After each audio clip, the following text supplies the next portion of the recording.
Hi all, welcome to Blasters Arena. നേരത്തെ ആശിഷ് നേഗി കേരള ബ്ലാസ്റ്റേഴ്സുമായി ബന്ധപ്പെട്ട ഒരു അപ്ഡേറ്റ് നൽകിയിരുന്നു. അതായത് ബ്ലാസ്റ്റേഴ്സ് ഇപ്പോൾ ചില താരങ്ങളെ ഷോർട്ട് ലിസ്റ്റ് ചെയ്തിട്ടുണ്ട്.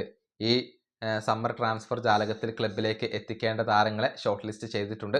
പക്ഷേ ഇൻവെസ്റ്റ്മെൻറ്റ് ഡീൽ പൂർത്തിയായാൽ മാത്രമാണ് അക്കാര്യത്തിൽ ഒരു തീരുമാനങ്ങൾ ഉണ്ടാവുക എന്നായിരുന്നു ആശിഷ് നേഗി പറഞ്ഞിരുന്നത്. ഇതുമായി ബന്ധപ്പെട്ട ഒരു റൂമർ നമുക്ക് ലഭിച്ചിട്ടുണ്ട്.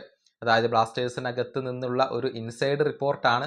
ഒഫീഷ്യൽ കൺഫർമേഷനുകൾ ഒന്നും തന്നെ നമുക്ക് ലഭിച്ചിട്ടില്ല. അതായത് ചെന്നൈയിൻ FC-യുടെ ജിതേന്ദ്ര സിംഗിനെ കേരള ബ്ലാസ്റ്റേഴ്സ് ഇപ്പോൾ കൊണ്ടുവരുന്നത് പരിഗണിക്കുന്നു എന്നാണ് ഇൻസൈഡ് റിപ്പോർട്ട്. 25 വയസ്സുള്ള ഈ താരം മധ്യനിര താരമാണ്. ഇദ്ദേഹം ബ്ലാസ്റ്റേഴ്സിന്റെ ഷോർട്ട് ലിസ്റ്റിലുണ്ട്. അദ്ദേഹത്തെ കൊണ്ടുവരാൻ വേണ്ടി ബ്ലാസ്റ്റേഴ്സ് ഇപ്പോൾ ശ്രമിക്കുന്നു എന്നാണ് അറിയാൻ സാധിക്കുന്നത്. നേരത്തെ ജംഷഡ്പൂർ FC-ക്ക് വേണ്ടി കളിച്ചിട്ടുള്ള മധ്യനിര താരമാണ് ജിതേന്ദ്ര സിംഗ്. മധ്യനിരയിൽ എവിടെയും ഇദ്ദേഹത്തെ കളിപ്പിക്കാൻ കഴിയും. പിന്നീട് ചെന്നൈയിൻ FC-യിലെത്തി. നിലവിൽ അദ്ദേഹം ഫ്രീ ഏജന്റ് ആണ്. അദ്ദേഹത്തിന്റെ കോൺട്രാക്റ്റ് ഇപ്പോൾ പൂർത്തിയായിട്ടുണ്ട്. അതുകൊണ്ടാണ് ബ്ലാസ്റ്റേഴ്സ് ഇപ്പോൾ അദ്ദേഹത്തെ പരിഗണിക്കുന്നത് എന്നാണ് അറിയാൻ സാധിക്കുന്നത്.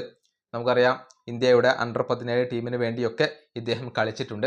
ISL-ൽ 70-ൽ പരം മത്സരങ്ങൾ കളിച്ച ഒരു എക്സ്പീരിയൻസ് ഉള്ള താരമാണ് ജിതേന്ദ്ര സിംഗ്. 25-കാരനായ ഈ താരത്തെ മധ്യനിരയിലേക്ക് കൊണ്ടുവരാൻ കേരള ബ്ലാസ്റ്റേഴ്സിന് താല്പര്യമുണ്ട് എന്നാണ് അറിയാൻ സാധിക്കുന്നത്. വീണ്ടും പറയുന്നു, ഒഫീഷ്യൽ കൺഫർമേഷനുകൾ ഒന്നും ലഭിച്ചിട്ടില്ല, റൂമറുകൾ മാത്രമാണ്. ഏതായാലും ഏത് രൂപത്തിലാണ് കാര്യങ്ങൾ പുരോഗമിക്കുക എന്നുള്ളതൊക്കെ കാത്തിരുന്നു കാണേണ്ട കാര്യമാണ്. ആദ്യം ഇൻവെസ്റ്റ്മെന്റ് ഡീൽ പൂർത്തിയാവേണ്ടതുണ്ട്. അതിനുശേഷം മാത്രമാണ് ഇക്കാര്യങ്ങളിലൊക്കെ കൂടുതൽ വ്യക്തത നമുക്ക് ലഭിക്കുക. ഈ വീഡിയോ അവസാനിപ്പിക്കുന്നു. അടുത്ത വീണ്ടും കാണാം.